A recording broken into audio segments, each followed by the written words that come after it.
ኦፕሬሽን ፔፐርክሊፕ 1600 የናዚ አባል ጀርመናውያን ሳይንቲስቶች ወደ አሜሪካ የተወሰዱበት ጥብቅና ልዩ ዘመቻ።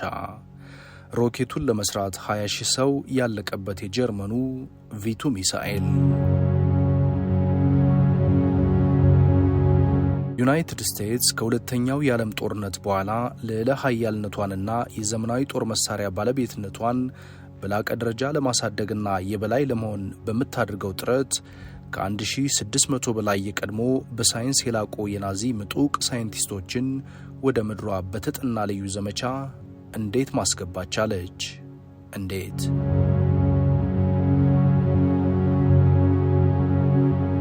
ከሮኬት ቴክኖሎጂ እስከ ኬሚካላዊ የጦር መሳሪያዎች ድረስ በሁሉም ነገር ፈርቀዳጅ የነበሩ የጀርመን ናዚ አባላት ከሁለተኛው የዓለም ጦርነት መጠናቀቅ በኋላ ባለው ዓለም ውስጥ የኃይል ሚዛኑን ለመጠበቅ የሚደረገውን ግብግብ ይመራሉ የተባሉት ሳይንቲስቶች ከራሻ የቀዩ ጦር የስለላ መረብ አብልጠው እንዴት በሲአይኤ ብልጫ አሜሪካን አገር ገቡ? እንደ አውሮፓውያን አቆጣጠር በ1944 ናዚ ጀርመን በዘመኑ እጅግ የተራቀቀ አደገኛ የጦር መሳሪያ ሰርቶ አጠናቀቀ። ይህ ሱፐርሶኒክ ሮኬት ጅምላ ጨራሽ ብቻ ሳይሆን የለየለት አውዳሚ ጭምር ነበር።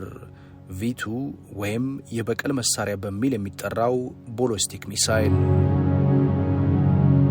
ከዚህ ስኬታማ የምርምር ውጤት በስተጀርባ ግን የጨለመ እውነትም አልጠፋም።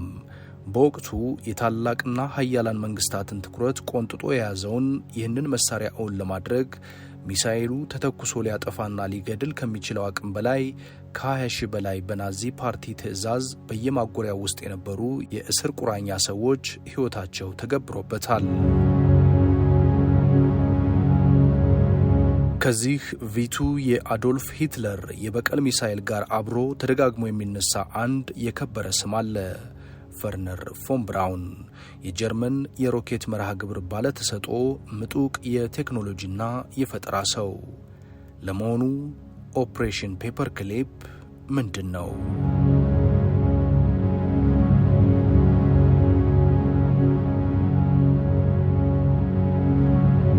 እንደ አውሮፓውያን አቆጣጠር በ1945 የጸደይ ወራት የሁለተኛው የዓለም ጦርነት የአንድነት ኃይሎች ማለትም ዩናይትድ ስቴትስ፣ ፈረንሳይ፣ ዩናይትድ ኪንግደም እንዲሁም በኋላ ሶቪየት በናዚ ጀርመን ላይ ድል እየተቀዳጁ በመገስገስ ላይ ናቸው።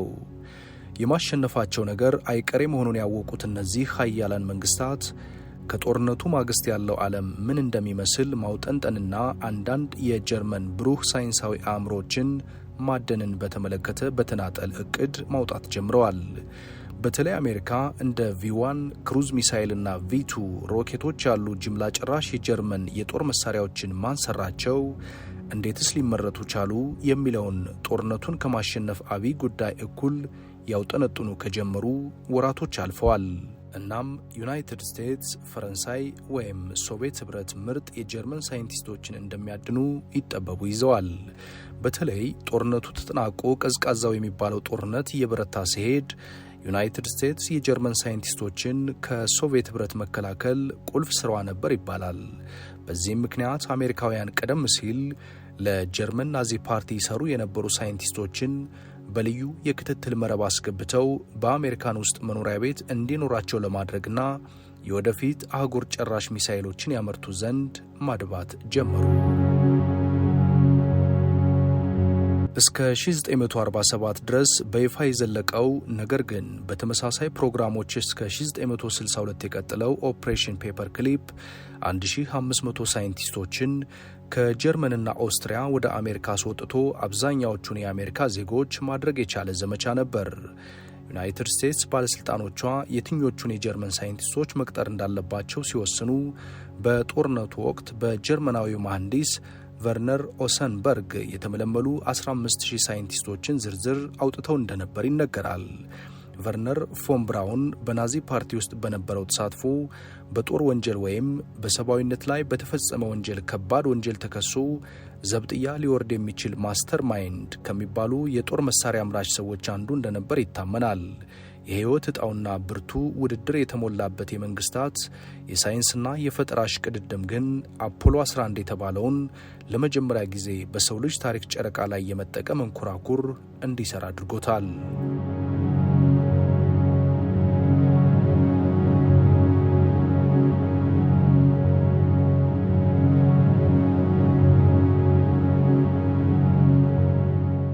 ኦፕሬሽን ፔፐርክሊፕ ከሁለተኛው የዓለም ጦርነት መጠናቀቅ በኋላ በጥብቅ ምስጢር የጦርነቱ ተሸናፊ ሀገር የሆነችው ጀርመን ባለምጡቅ አእምሮ የሮኬት ሳይንቲስቶችን በመመልመል ወደ አሜሪካ ያስመለጠ፣ በማውደም አቅማቸው እጅግ የላቁ የጦር መሳሪያዎችንና የጠፈር ምርምር ስርዓቶችን እንዲሰሩ የተደረገበት ወንጀል በእውቀት ልውውጥ የተደረገበት አስደናቂ ሕያው ምስጢራዊ ዘመቻ ነበር።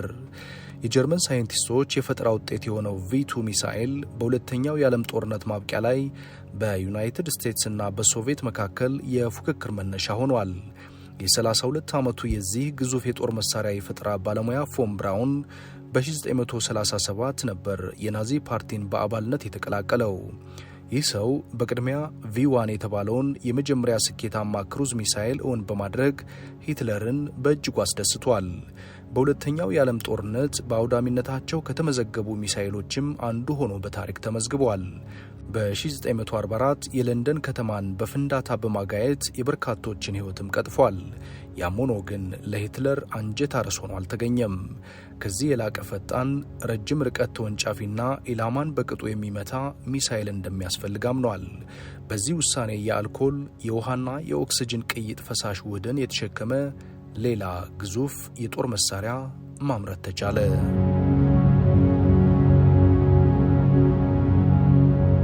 V2 ሮኬት የሚገኘው ከመሬት በታች ውስጥ ባለ ጥብቅ ፋብሪካ ውስጥ ነው። ያም ሆኖ አውሮፓን ያንቀጠቀጠው ናዚ ጀርመን መሸነፍ የማይቀርጣው እየሆነ መጣ። ይህንን ተከትሎ ግንቦት 1945 ጀርመን ውድ ሳይንቲስቶቿ ጦርነት በጋራ ባሰለፋቸው ሀያላን መንግስታት ይታደኑ ጀመር። የቪቱ ፈጣሪዎችን አሳዶ መያዝ አብይ የጦርነቱ ማግስት ጉዳይ ሆነ። በዚህ ሁሉ መሃል ግንቦት 2 ቀን 1945 ማለዳ ከበርሊን አንድ ለጆሮ የከበደ ዜና ተሰማ። አዶልፍ ሂትለር ራሱን በራሱ መግደሉን የሚያመለክተው ሸካራ ዜና ታወጀ። በእርግጥም የሚወዳትን ባለቤቱን ጭምር ሕይወት በመቅጠፍ ይህ የድህረ ጦርነቱን ሁኔታ በእጅጉ የሚለውጥ ክስተት ሆኖ ብቅ አለ። የቪቱ ፈጣሪ ፎን ብራውንና ባልደረቦቹ የባቫሪያን ኮረብታን ጨምሮ ከቦታ ቦታ ቢዘዋወሩም ከአሜሪካን የፍለጋ መረብ ውስጥ ሊያመልጡም አልቻሉም። ፎን ብራውንና ሌሎች ምጡቅ ሳይንቲስቶች በአንዱ ቀን ማለዳ በአሜሪካ የጦር መኮንኖች እጅ ስር ሆነው ሲጃራቸውን እያቦለሉ በፈገግታ ታዩ።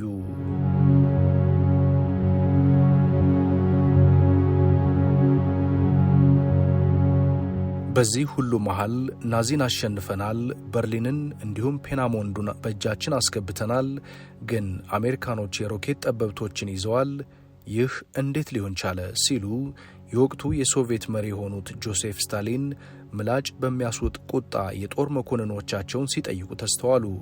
ክስተቱ የጦርነቱ አሸናፊዎች ከከተማና ቁልፍ መንግስታዊ ተቋማት ባሻገር ብሩህ አእምሮዎችን መቆጣጠርና መያዝ የጦርነት ድል የሚያስገኙት ተጨማሪ የብልህ ሀገራት ዋና ሥራ መሆናቸውን በግልጽ አመለከቱ። በዚህ ምክንያት ሰኔ አጋማሽ 1945 1000 የቀድሞ የናዚ ሳይንቲስቶች ወደ አሜሪካ ተወሰዱ። እጅግ ደህንነቱ በተጠበቀ ምስጢራዊ ዘመቻ ተጓጉዘው ዋሽንግተን ደረሱ። ዩናይትድ ስቴትስ ከጃፓን ጋር ያላለቀውን ጦርነት ለመቋጨት ይረዳት ዘንድም እነዚህ ሳይንቲስቶች አውዳሚ ባላስቲክ ሚሳኤል እንዲሰሩ ውለታ አስገባቻቸው። ድርድርም ተደረገ፣ ምንም እንኳን በጦር ወንጀል የሚፈለጉ ሰዎች ቢሆኑም። በሂደትም በአሜሪካን አየር ኃይል ቁልፍ የጦር ሰራዊት ክፍል ውስጥ የሚሳኤል ማርቀቂያና የጠፈር ምርምር ተቋማት ውስጥ ሳይቀር እንዲሰማሩ ተደረገ። በዚህ ሂደት የካቲት 1946 ቪቱ አገር አቋራጭ ጅምላ ጨራሽ ሚሳኤል በፕሬዝዳንት ሃሪ ትሩማን ትዕዛዝ ሃሪ ትሩማን ስልጣን በያዙ በ45ኛው ቀን በጃፓን ሂሮሺማና ናጋሳኪ ላይ የመርዝ ጋዝ እንዲጣል ትዕዛዝ የሰጡና በፊርማቸው ውሳኔውን ያጸኑ ሰው ናቸው። በአሜሪካን ምድር ዳግም በጀርመኖቹ ሳይንቲስቶች ተመረተ።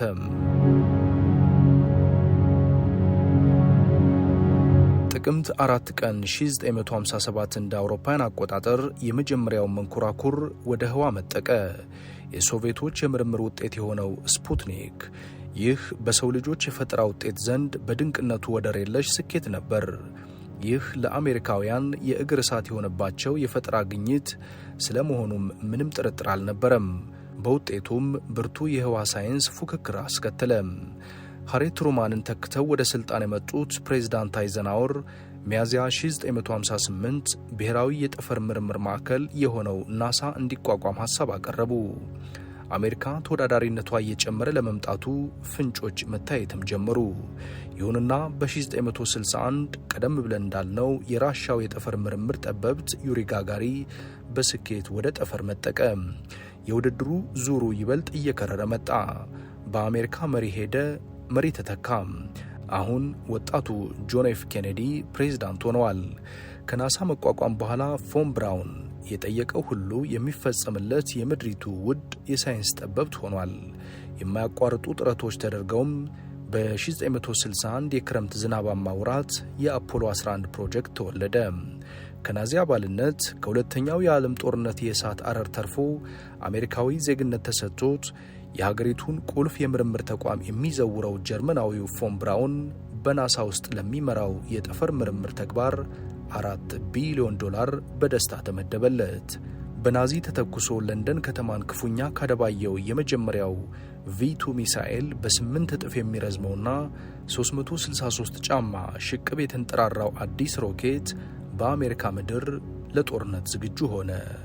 ሁለት የተለያዩ ቦታዎች ላይ V2 በጀርመን ሳይንቲስቶች ተሰርቶ ለጦርነት ዝግጁ ሆነ።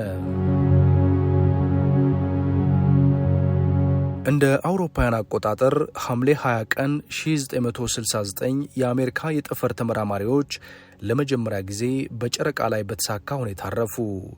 ኒል አርምስትሮንግ ጎልቶ የሚጠራ ስምም ሆነ። ይህ መንኮራኩር ሲነሳ ሚሊዮኖች በአካል ግማሽ ቢሊዮን የሚገመቱ ሰዎች ደግሞ በመላው ዓለም ክስተቱን በቴሌቪዥን ተከታትለውታል። በጠፈር መንኮራኩር ውስጥ ከመካከላቸው 3ቱ ብቻ ቢሆኑም በሺዎች የሚቆጠሩ ሰዎች ለዚህ ሥራ የአእምሮ ኃይላቸውን አበርክተዋል። ፎን ብራውንን ጨምሮ የናዚ ፓርቲ አባላት የነበሩ የጀርመን ሳይንቲስቶች ቀዳሚዎች ናቸው። የአፖሎ 11 የጨረቃ አሳሽ ቡድን አባላትም ተልእኳቸውን አጠናቀው ወደ ምድር ተመለሱ።